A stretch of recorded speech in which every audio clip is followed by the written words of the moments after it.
राम राम जी सभी भाई बहनों को।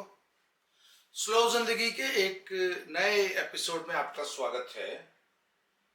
तो जैसा कि हमारे चैनल का नाम है स्लो जिंदगी, कि जरा जिंदगी की रफ्तार थोड़ी धीमी करो, थोड़ा धीरे चलो, जिससे कि अगल बगल के नज़ारों का लुत्फ भी उठा सकें, हम उनका आनंद ले सकें।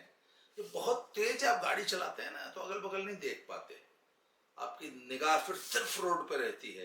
पर आप धीरे चलिए, रुक जाइए, कहीं अच्छा सा नज़ारा हो तो ब्रेक मारिए, हैव अ ब्रेक, अगल बगल देखिए, उस सीनरी को एंजॉय कीजिए, उस जर्नी को एंजॉय कीजिए।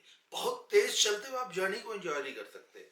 तो चैनल का नाम है स्लो जिंदगी, धीरे धीरे।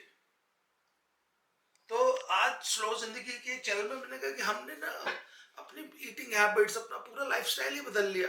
तो मैं अब जरा धीरे धीरे अपनी जिंदगी की रफ्तार को धीमा कर रहा हूँ।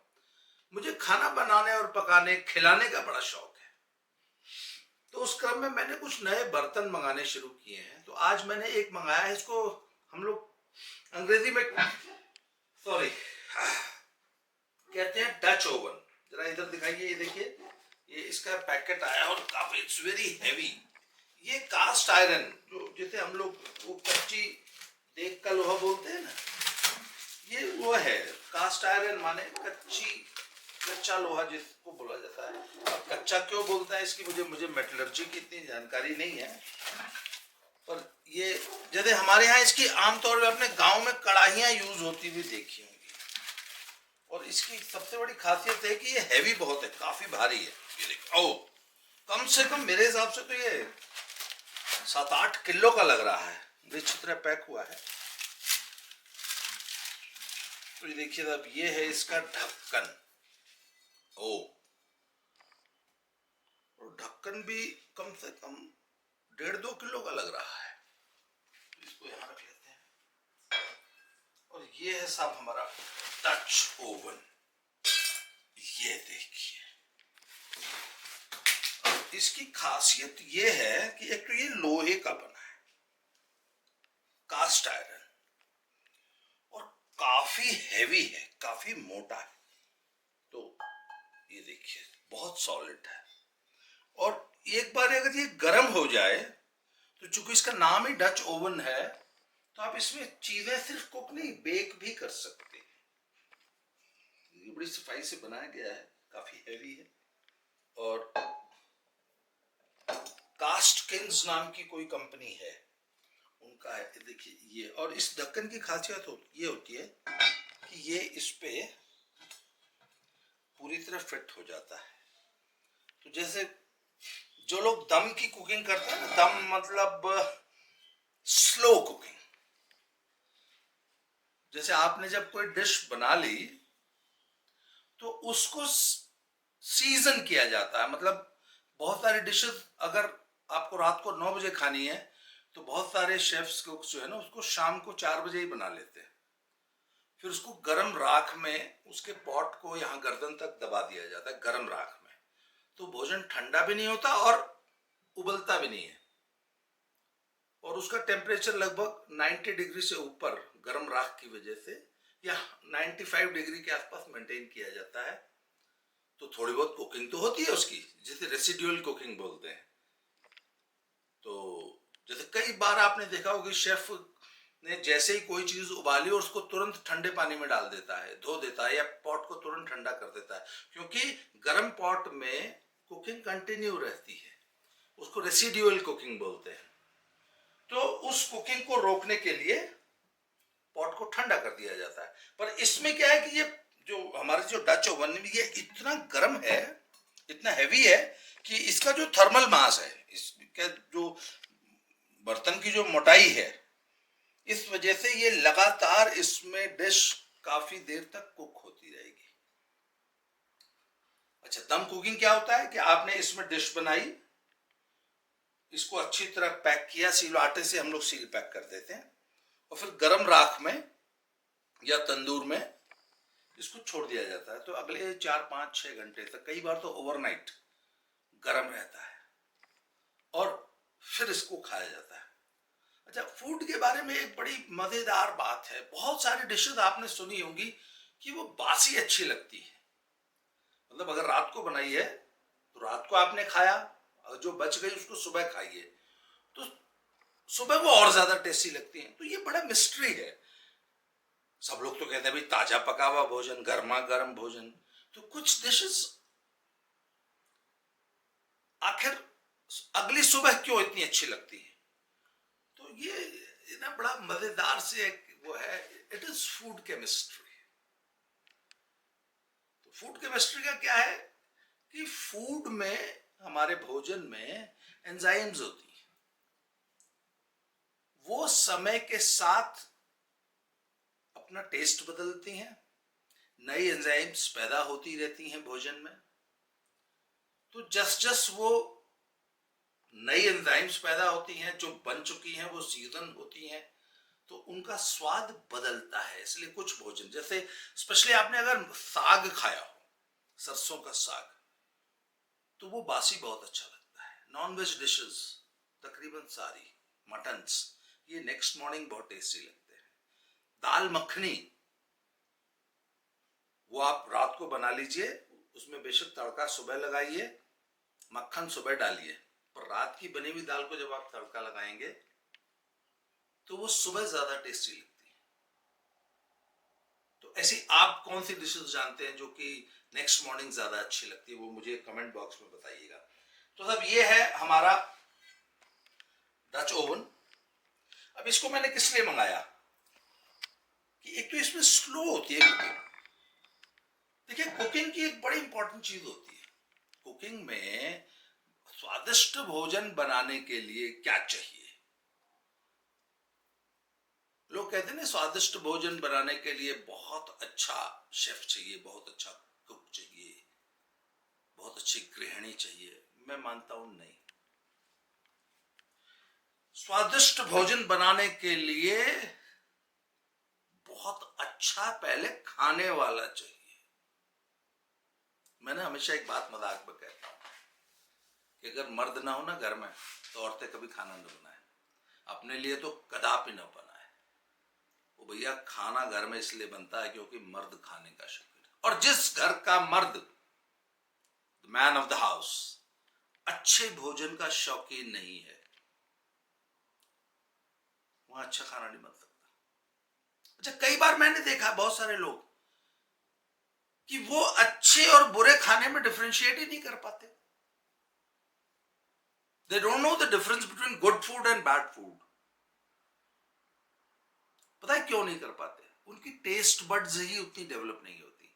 जी हाँ, अच्छे भोजन को अप्रिशिएट करने के लिए आपके मुंह में ना, ये अंदर टेस्ट बड्स होती है। यस, मैंने इसको पर्सनली अनुभव किया, मैं आपको स्टोरी सुनाऊंगा कभी। तो मान लीजिए आप कोई भी नया क्यूजीन खाएं, कोई भी नई डिश खाएं, कोई ऐसा नया टेस्ट जो आपने पहले कभी नहीं खाया, तो आपको पहली बार में अच्छा नहीं लगेगा। जैसे आप गोवन फूड खाइए पहली बार, आपको पहली बार पहले कौर में कभी अच्छा नहीं लगेगा। स्पेशली मैं ये कश्मीरी फूड, जो वाजमा जिसे बोलते हैं, वो आपको पहली बार में कभी अच्छा नहीं लगता। हमें तो बहुत ही बुरा लगा था जब हमने पहली बार खाया। तो हमारे एक मित्र थे, वो बड़े अनुभवी थे, हम बड़े शौक से कश्मीर गए थे। हमने कहा भाई वाजमा खाना, कश्मीरी कश्मीरी कश्मीरी। हमने जब खाया तो मैंने कहा तो बड़ा, मतलब हम एक्सप्लेन नहीं कर सके कि हमें क्या, मतलब कि क्या फील हुआ। तो वो समझ गए, वो बड़े अनुभवी आदमी थे। उन्होंने कहा कि ये वो क्यूजीन है जो आपने जीवन में पहली बार खाया है, इसको भी आपने रेलिश करना नहीं सीखा है, इसलिए 2-4 बार खाइए, आप करने लगेंगे। और वही हुआ। फिर हमने लगातार उसको 3-4-5 बार खाया, और उसके बाद तो वाह क्या बात। मैं आज भी कहता हूं कि इंडियन क्यूजीन में जो the tastiest cuisine is Kashmiri. तो अच्छे फूड में सबसे पहले क्या चाहिए? अच्छा खाने वाला। अब मान लीजिए बेहतरीन खाने वाला, उसको इंग्लिश में उसके लिए एक टर्म है, गौमा, GOURMET। और ये जितने भी कलिनरी आर्ट्स के जितने भी टर्म्स हैं, ज्यादातर फ्रेंच हैं, क्योंकि ये आई थिंक फूड की जो थ्योरी है इंडिया में, जो मॉडर्न, जब हमने इसको वो किया है, डॉक्यूमेंटेशन किया फूड का, तो ये गौमा शब्द भी हमने फ्रेंच से ही लिया है। क्योंकि ये शेफ क्या है? रेस्टोरेंट, ये all these are all French terms. अभी भी आप केटरिंग इंडस्ट्री में चले जाइए, पढ़ाई पढ़िए, तो हालांकि मैंने पढ़ी नहीं है पढ़ाई, मैंने सिर्फ ऐसे ही, मैं तो एक्वायर्ड नॉलेज है लोगों से, मित्रों से, तो जितने भी टर्म्स हैं वो सारे फ्रेंच है। तो मैं क्या बता रहा था कि जो बहुत अच्छा भोजन खाने वाला व्यक्ति है, जो फूड को रेलिश करना जानता है, क्रिटिक है फूड का, अच्छा खाना, अच्छे और बुरे खाने की पहचान बता सकता है, उसको ये टर्म है इंग्लिश में या शायद फ्रेंच में गौमा। तो एक अच्छा भोजन खाने वाला व्यक्ति आ गया आपके पास, अब आपको बेहतरीन भोजन बनाना है। अब उसके लिए बेसिक रिक्वायरमेंट्स, तो भैया सबसे पहले यदि आपका अनाज और कुकिंग ऑयल में अगर दम नहीं है, तो साक्षात मां अन्नपूर्णा भी उस पॉट में घुस जाएंगी ना, अच्छा खाना नहीं बन सकता। अब आपका तेल ही सही नहीं, उसमें टेस्ट सही नहीं, घी आपका सही नहीं, जो सब्जी आप लेके आए हो उसमें टेस्ट नहीं है, सब्जी भी है, सब्जी में टेस्ट का तो भैया भगवान इतना अंतर। ग्रेन्स, इसलिए मैं कहता हूँ ना, एमपी के ग्रेन में, एमपी का जो खाना है अमृत जैसा क्यों लगता है, या राजस्थान का, क्योंकि भैया वहां के अनाज में इतना दम है, इतना टेस्ट है। पानी, अनाज के बाद पानी, हवा, आबो, यस, हवा मैटर्स खाना में। तो मान लीजिए आपने दुनिया का सबसे बेहतरीन अनाज, तेल, सब कुछ इकट्ठा कर लिया, आपकी सब्जी भी बेहतरीन टेस्टी है, यस, बहुत टेस्टलेस सब्जियां भी आती हैं, उसका किस्सा मैं फिर कभी आपको सुनाऊंगा। तो आपने सब कुछ बढ़िया इकट्ठा कर लिया। अब उसके बाद बहुत इंपॉर्टेंट है कि आपका बर्तन कैसा है। जैसे बहुत सारी डिशेज होती है जिसके लिए एकदम पतला, जैसे चाइनीज कुकिंग में सारी में एकदम पतला सा एक वॉक होता है, 30 सेकंड में ही गर्म होकर सब उसमें चीज जलने लगती है। उस कुकिंग के लिए उतना पतला बर्तन ही चाहिए। और मेरे जैसा आदमी खाना बनाने वाला, तो we need a heavy bottom pan, जो गर्म होने में कुछ समय लगाए, पर एक बार फिर जब गर्म हो जाए, अच्छा, जितने हैवी पैन होगा उसमें हीट जो है वो उतनी इवनली डिस्ट्रीब्यूट होगी और बहुत देर तक वो रिटेन करके रखेगा। अच्छा, एक चीज और बताऊं आपको, अब ये गैस है, इस पे बनी हुई चीज का और चूल्हे पे बनी हुई चीज में स्वाद का अंतर होता है। क्यों? क्योंकि the source of the heat and the nature of the heat, जो नीचे से आंच लग रही है ना, इट चेंजेस। जैसे ये है इंस्टेंट हीट, आपने ऑन किया, चलो जी गर्म हो गया चूल्हा। अब छोटा चूल्हा जिसे हम चकवा चूल्हा कहते हैं, वो कहीं भी उठा कर, पोर्टेबल चूल्हा, वो पतला सा होता है, उसकी दीवारें पतली सी होती है। पर जो पुरानी रसोई आपकी जितनी मिलेगी, बड़े अच्छे खानसामे की जो रसोई होगी गृहिणी की, उसके चूल्हे की दीवारें इतनी इतनी मोटी मिलेंगी। यस, मैंने हिमाचल में ऐसे चूल्हे देखे हैं, मैंने उन पे बना हुआ भोजन खाया है। मतलब चूल्हे की फ्लेम तो इतनी सी है, पर उसके बगल में जो चूल्हे की दीवार है वो इतनी मोटी है, इतना, मतलब जो चूल्हे का टोटल एरिया है वो इतना है।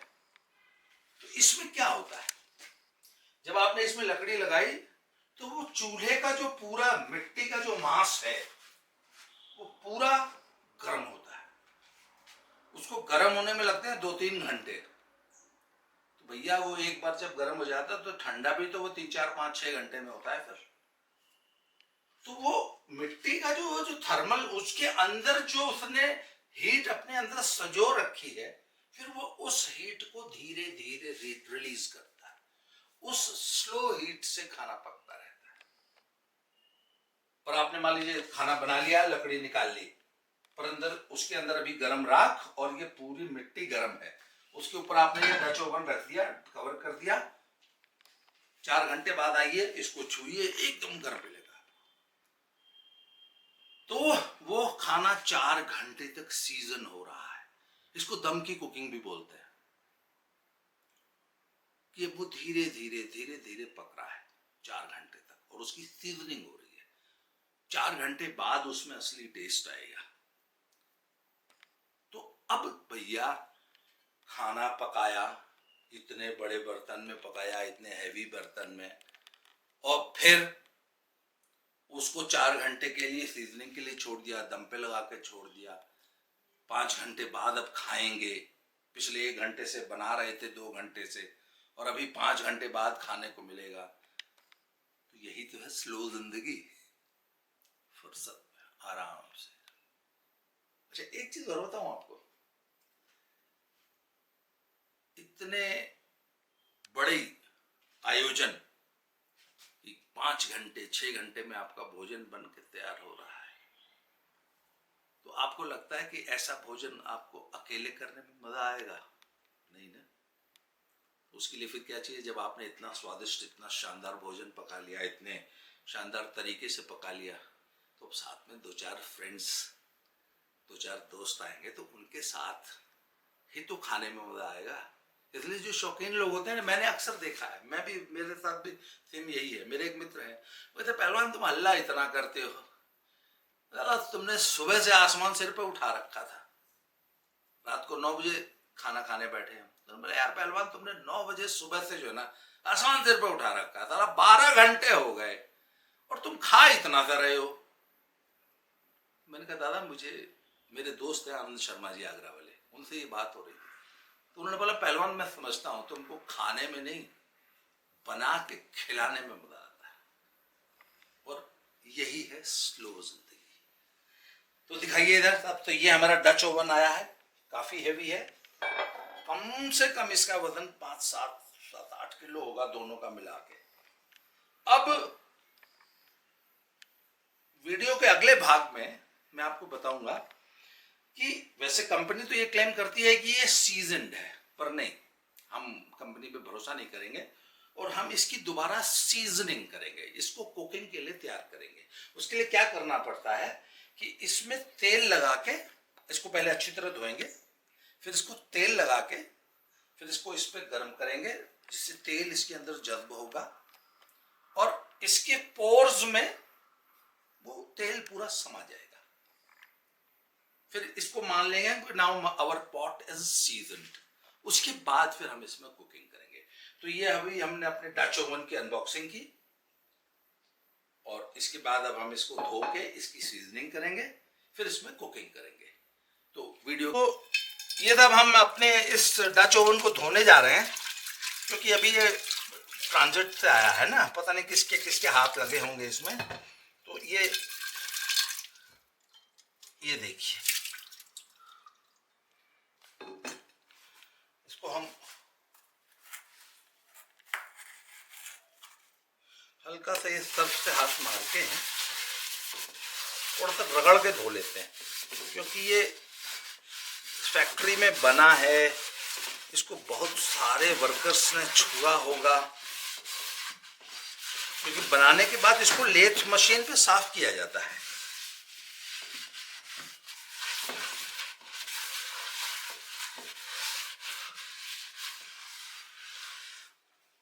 अच्छा, जरा ऊपर दिखाइए। एक चीज मैं और बताऊं कि ये ना शुद्ध लोहा है। तो आखिर अब जो मॉडर्न कुकिंग है उसमें बहुत सारे लोगों ने, जो हमारे जो अब जो नए मॉडर्न बर्तन आ रहे हैं उनकी बहुत आप निंदा सुनने लगे हैं कि नहीं नए मतलब एल्यूमिनियम में नहीं खाना बनाना है, और नहीं लोहे, लोहा, कांसा, पीतल, कॉपर, इनके बर्तनों की तरफ लोग तेजी से आकृष्ट हो रहे हैं वापस। हमारे पूर्वज तो इन्हीं में खाना खाते थे। तो जैसे अगर आपने कभी लोहे की कढ़ाई में बना हुआ खाना खाया हो, तो मेरी भाभी थी एक, वो आलू और बैगन की सब्जी बनाया करती थी लोहे की कढ़ाई। तो इतनी टेस्टी, मतलब आलू बैगन आप बनाइए, वो जो लोहे की कढ़ाई में बनेगा वो एल्यूमिनियम या स्टील या किसी अन्य धातु में बन ही नहीं सकता। और एक और खासियत होती है कि जब वो लोहे की कढ़ाई में बनता है ना, तो उसका रंग थोड़ा सा काला हो जाता है हर खाने का, क्योंकि the iron dissolves into the food which is very good. आजकल जो ये महिलाओं को और हम सभी लोगों को, बच्चों को, ये जो आयरन डेफिशिएंसी हो रही है ना, क्योंकि हमने एल्यूमिनियम और स्टील के बर्तनों में जो खाना पकाना शुरू कर दिया। हमारी दादियां वो हमेशा लोहे के बर्तन ही इस्तेमाल करती थी। जी हाँ, लोहा, पीतल, कांसा, कॉपर, यही बर्तन हमारे घरों में यूज होते थे। अब तो जी मॉडर्न अप्लायंसेस में आपने यूट्यूब पे बहुत बड़े बड़े शेफ्स देखे होंगे, उनकी मॉडर्न किचन्स देखी होंगी, है ना, एक से एक इक्विपमेंट, उसी में उनका प्रचार भी चल रहा है ब्रांड्स का। ये देखिए तब हो गया। तो जो लाइए इसको इस पे रखते हैं। देखिए लोहे की कढ़ाई में या लोहे के बर्तन में जो खाना बनता है उसमें होता क्या है कि लोहा उस खाने के साथ जुड़ा होता है और एक तो वो ब्लैकिश बनता है। तो कुछ लोगों को आजकल तो भाई जैसे हमारी दादी ने जिंदगी में कभी देगी मिर्ची, जो कश्मीरी मिर्च होती है, इस्तेमाल नहीं की। आजकल के शेफ आप देखिए कितनी ज्यादा देगी मिर्च डाल रहे हैं। क्यों भाई? उनको तो कैमरा पे दिखाना है ना खाना, इसलिए वो बहुत ज्यादा देगी मिर्च डालते हैं, क्योंकि खाना थोड़ा सा लाल लाल रंगीन अच्छा लगता है, सुंदर लगता है देखने में। एक बात है, इसकी बनी हुई सब्जी आपको देखने में सुंदर नहीं लगेगी क्योंकि वो ब्लैकिश होगी, but it's very healthy, very nutritious, full of iron, natural iron. आप इसमें बना हुआ भोजन खाइए, आपको कभी आयरन डेफिशिएंसी नहीं होगी, क्योंकि भोजन के साथ आयरन घुल के आपके भोजन में आ रहा है इस बर्तन का। इसीलिए हम कहते हैं एल्यूमिनियम में खाना भूल के भी मत बनाओ। क्यों? एल्यूमिनियम भी ऐसे ही घुल के आपके शरीर में जाता है and it's dangerous, it's very harmful, it's almost poison. तो ये देखिए साहब, अब हमने ये डच ओवन को गर्म कर लिया हल्का सा, जिससे कि ये आपका पानी जो लगा है ना इस पे, सिर्फ इसका उद्देश्य अभी सिर्फ पानी सुखाना है हमारा।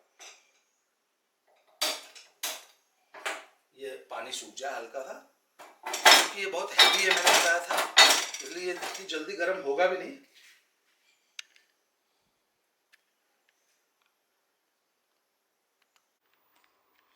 दोस्तों अब हम अपने डच ओवन को, ये जो कि कास्ट आयरन का भी मैंने बताया कि नया मंगाया है मैंने, इसको हम सीजनिंग करने जा रहे हैं इसकी। तो इसके लिए हमको ये थोड़ा सा हमने तेल ले लिया, ये तेल ले लिया हमने, और इसको हमने धो के सुखा लिया था।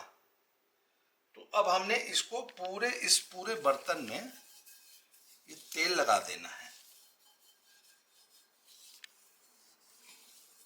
ये देखिए, कोई भी ऑयल हम यूज कर सकते हैं, कोई भी आपका जो कुकिंग ऑयल है। कुछ लोग ऑलिव ऑयल लगा लेते हैं, मैंने घी भी लगाते देखा है लोगों को। वैसे ऑयल्स अच्छे रहते हैं। ये देखिए,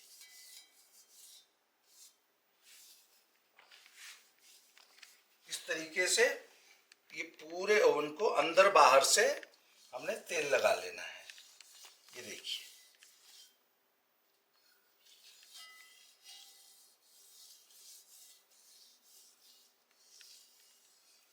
ये हो गया सब। पहले अंदर से कर लेते हैं, और इसी तरह इसको भी हम, गर्म हो गया है। ये देखिए, इसको मैंने बोला ये बहुत गर्म होती है। इसके ऊपर मैं एक परमानेंट लगाऊंगा जिसके हाथ पकड़ने में इसका जले नहीं है। ये देखिए, ये देखिए,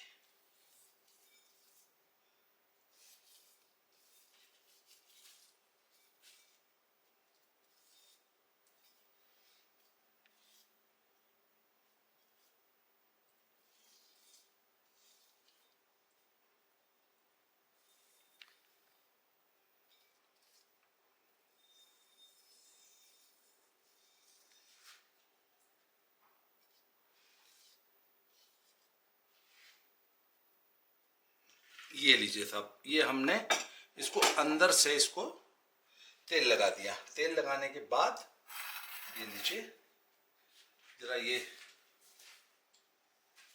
हमने तेल का हाथ पोंछ लिया। अब हम इसको वापस गर्म करेंगे और इस तेल को थोड़ा सा जलाएंगे। ये देखिए,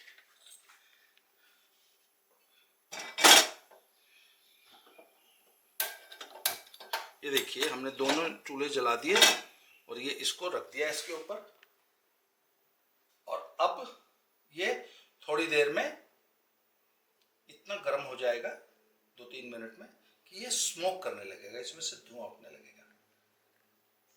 फिर एक बार और हल्का सा लगाएंगे, फिर ये सीजन हो जाएगा। फिर इसको हल्का सा धो के रख देंगे, हमारा पॉट कुकिंग के लिए तैयार हो जाएगा। ये देखिए, तो फ्रेंड्स देखिए, आप देख सकते हैं कि इसमें ये देखिए धुआं आने लग गया है। और ये अभी मैं इसको 1 मिनट तक ऐसे ही स्मोक होने दूंगा। और ये तेल जल रहा है और ये सारा का सारा तेल इसके पोर्स में समा जाएगा। इधर दिखाइए जरा, ये देखिए ये तेल जल रहा है।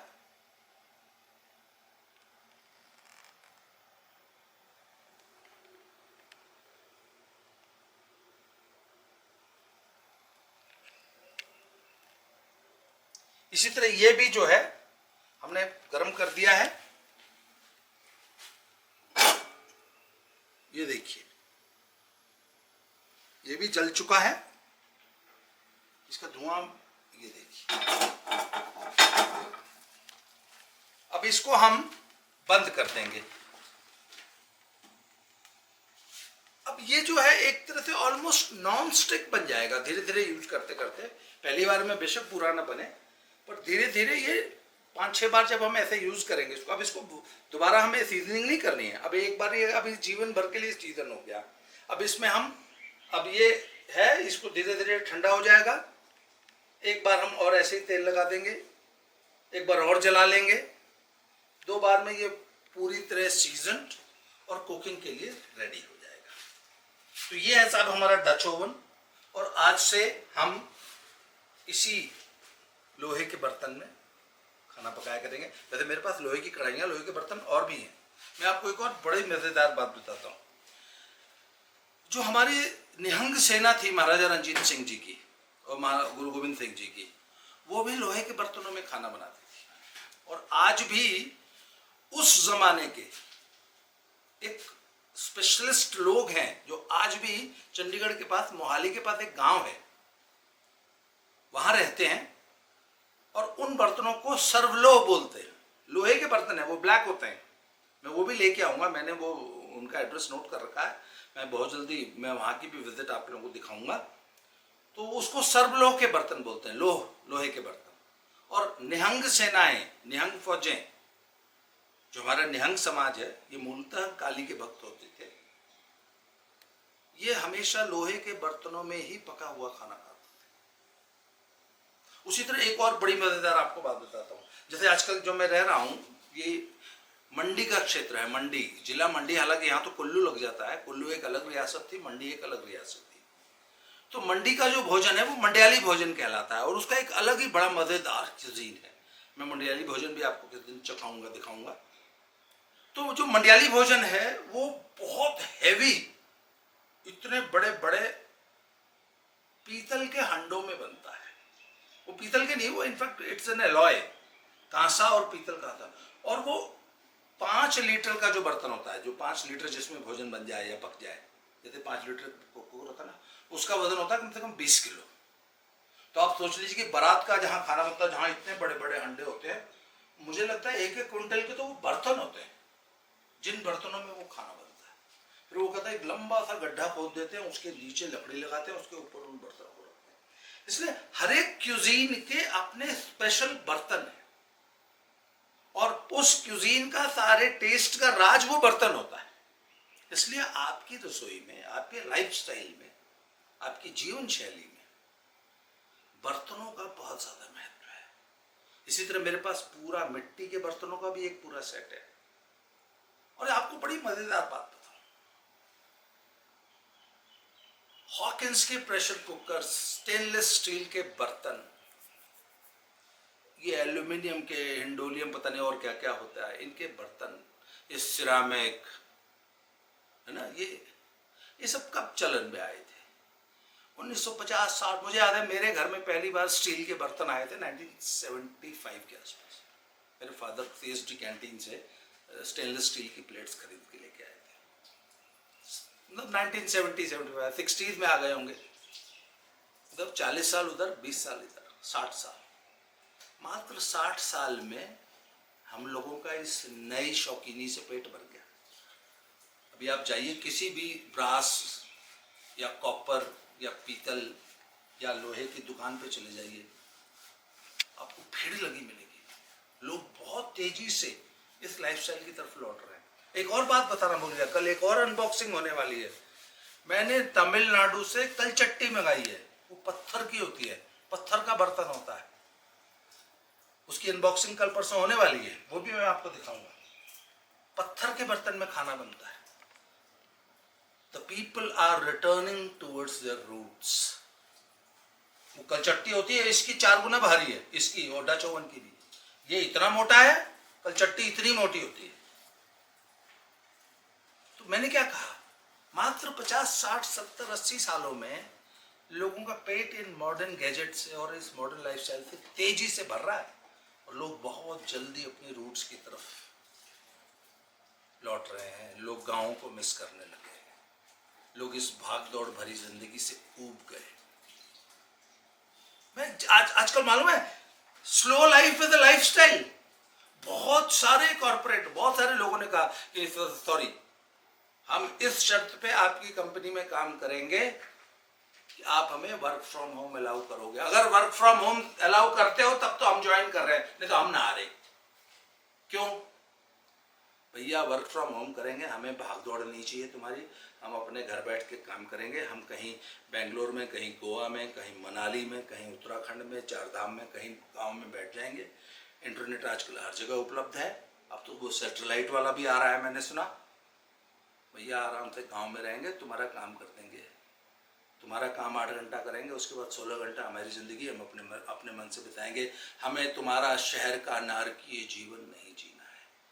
People are opting for work from home. People are opting for villages. लोग गांव की तरफ, लोग स्लो जिंदगी की तरफ बहुत तेजी से दौड़ रहे हैं।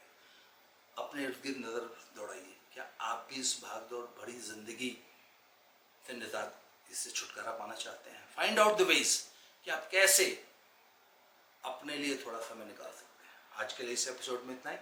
अगले एपिसोड में फिर से मिलते हैं। कल मैंने बोला कि कल परसों, एक तो मैं, अब ये मेरा बर्तन तैयार है, अब मैं इसमें आपको आलू बैंगन की सब्जी बना के दिखाऊंगा, और बहुत जल्दी मैं अपनी जो कलचट्टी मैंने मंगाई है तमिलनाडु से, पत्थर के बर्तन, उनकी अनबॉक्सिंग और उसमें खाना बना के दिखाऊंगा। आज के लिए इस वीडियो में इतना ही। बहुत जल्दी स्लो जिंदगी के अगले एपिसोड में मिलते हैं। Thank you very much.